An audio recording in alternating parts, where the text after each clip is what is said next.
கூத்து போங்கடா வெளியா எல்லாம் போங்கடா பாப்பா ஏண்டா கண்ணு அம்மா கொஞ்சம் ஓய்வு எடுத்துக்க கூடாது சரிம்மா ஓய்வு எடுத்துக்கப்பா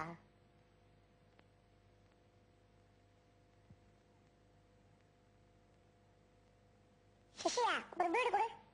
ஏய் சின்ன பசங்க பீடி குடிக்கூடாடா. அண்ணா நான் உன்னை விட 10 வயசு பெரியவன் தெரியுமா? ஒழுங்கா பீடி கொடு இல்லன்னா விடுவேன். இந்தாங்க அண்ணா இந்தாங்க வெரி குட்.